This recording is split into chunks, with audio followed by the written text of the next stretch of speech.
পয়সা খরচ ছাড়াই সহজেই তোমরা তোমাদের পা ফাটাকে দূর করতে পারবে আর পায়ের পেডিকিওরও করে নিতে পারবে। তো পার্লার স্যালনে যাওয়ার দরকার নেই, বাড়িতে বসেই ঘরোয়া উপায়ে তোমরা তোমাদের পা ফাটাকে চিরতরে মুক্তি দিতে পারো আজকের রেমেডিতে। তো দেখে নাও কিভাবে করছি। নমস্কার বন্ধুরা, তোমাদের সকলকে অনেক স্বাগত জানাচ্ছি আমার YouTube channel makeup beauty and health সাজেশনে। আমি স্নেহা। আজকে তোমাদের জন্য একটা অ্যানাদার বিউটি টিপস ভিডিও নিয়ে চলে এসেছি। তো বন্ধুরা, আমরা সবসময় আমাদের হেয়ার অ্যান্ড স্কিনের কেয়ার করি, কিন্তু আমরা আমাদের পায়ের কেয়ার করতে ভুলে যাই। তো পা যেহেতু আমাদের সারা শরীরকে বহন করে, তো আমাদের পায়ের কেয়ার করা একদম নেসেসারি। তো কিভাবে আমরা আজকে আমাদের পায়ের যত্ন করব, আর যেহেতু বন্ধুরা শীতকাল, তো আমাদের কম বেশি সকলেরই পা ফাটছে। তো এই পা ফাটা আমরা কিভাবে ঠিক করব, কিছু ঘরোয়া উপায় আজকের ভিডিওটা সেই নিয়েই হতে চলেছে। আর বন্ধুরা, পা ফাটার কারণ হিসাবে যদি তোমরা যত্ন ভালোভাবে না নাও তাহলে পা ফাটে, আর যত্ন নিচ্ছ তাও যদি পা ফাটে তাহলে তোমাদেরকে ডার্মাটোলজিস্টের সাথে কনসাল্ট করতে হবে। আর যদি যত্নের অভাবে পা ফাটে তাহলে আজকের আমার এই ভিডিওটা তোমাদের জন্য ভীষণ হেল্পফুল হতে চলেছে। তো স্কিপ না করে পুরো ভিডিওটা দেখতে থাকো, কিভাবে আমরা ঘরোয়া উপায়ের সাহায্যে পা ফাটাকে একদম নিরাময় করতে পারবো। তো দেখে নাও আজকের ভিডিও। তো বন্ধুরা, তোমরা দেখতে পাচ্ছ আমি নিয়ে নিয়েছি এক টুকরো লেবু, আর তাতে মিশিয়ে নিচ্ছি কোলগেট। তো তোমাদের কাছে যে ধরনের টুথপেস্ট রয়েছে তোমরা ব্যবহার করতে পারো। আর নিয়ে নিলাম হলুদ।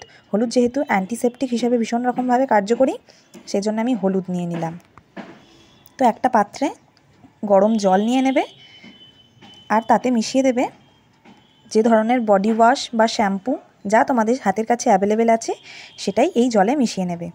আর মিশিয়ে নেবে হচ্ছে 1 টেবিল স্পুন খাবার সোডা। তো তাহলেই আমাদের জলটা রেডি হয়ে যাবে।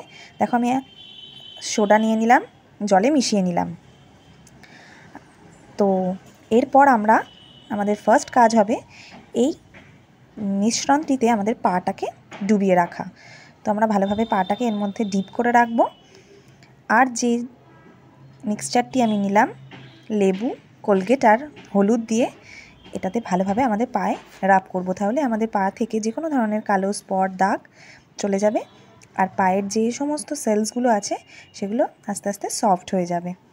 তো লেবু যেহেতু একটা ন্যাচারাল ব্লিচ, ডিসকালারেশনের ইস্যুকেও ফিক্স করে দেবে, তোমাদের পায়ের কালো দাগ ছোপ তুলে দেবে। এইভাবে আমরা গোড়ালিতে এটাকে রাব করব আস্তে আস্তে। তাহলে আমাদের পায়ে যে ধরনের ময়লা ডার্ট রয়েছে সেগুলো সবই রিমুভ হয়ে যাবে, আর তার সাথে সাথে আমাদের পায়ের ডিসকালারেশনের প্রবলেমও ফিক্স হয়ে যাবে। তো এইভাবে আমরা আমাদের দুটো পায়েই অ্যাপ্লাই করে নেব।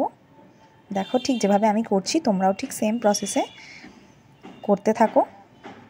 তো 10 মিনিট ধরে আমরা পরিষ্কার করব, তারপর শুকনো কাপড় দিয়ে পাটাকে ধুয়ে মুছে নেব। তো এরপর আমরা একটা সেকেন্ড রেমেডি করব। তার জন্য আমি কিছুটা সর্ষের তেল নিয়ে নিয়েছি, আর তাতে কিছু মোমবাতির টুকরো দিয়ে দিলাম। তো তোমাদের কাছে যদি ওয়্যাক্স থাকে তোমরা দিতে পারো, আদারওয়াইজ ক্যান্ডেল দিলেও কোনো অসুবিধা নেই, হোয়াইট ক্যান্ডেল। তো এটা আমি, আর তাতে দিয়ে দিলাম 1 চিমটি হলুদ। হলুদ যেহেতু অ্যান্টিসেপটিক ভীষণ রকমভাবে কার্যকরী।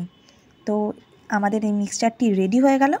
এরপর এটা আমরা আমাদের পায়ে অ্যাপ্লিকেশান করব। তো দেখো এইভাবে আমরা আমাদের পায়েতে এটাকে লাগিয়ে নেব। ফাটা এরিয়াগুলোতে আমরা এটাকে অ্যাপ্লাই করব। রাত্রেবেলা করার চেষ্টা করবে, তাহলে সারা রাতে পা ফাটাটা একদমই গোড়ালি ফাটা ফিক্স হয়ে যাবে। তো এই রেমেডি ভীষণ কার্যকরী, তোমরা অবশ্যই বাড়িতে ব্যবহার করে দেখো। আর বন্ধুরা, এই রেমেডির সাথে সাথে আমরা কখনোই খালি পায়ে হাঁটাচলা করব না, তাহলে ধুলো ঢুকে আবার পা ফাটার প্রবলেম আমাদের হতে পারে। তো এই জিনিসগুলো খেয়াল রাখলেই আমাদের পা ফাটা একেবারেই মুক্তি হতে পারে। তো বন্ধুরা, আজকের ভিডিও কেমন লাগলো অবশ্যই কমেন্ট করে জানাও। ভালো লাগলে লাইক, কমেন্ট ও শেয়ার, আরও ভালো লাগলে চ্যানেলটিকে সাবস্ক্রাইব করে দাও। আজকের ভিডিও এই পর্যন্ত, দেখা হবে নেক্সট ভিডিওতে। ততক্ষণের জন্য তোমরা ভালো থেকো, সুস্থ থেকো, আর অবশ্যই আমার চ্যানেলের সাথে জুড়ে থেকো।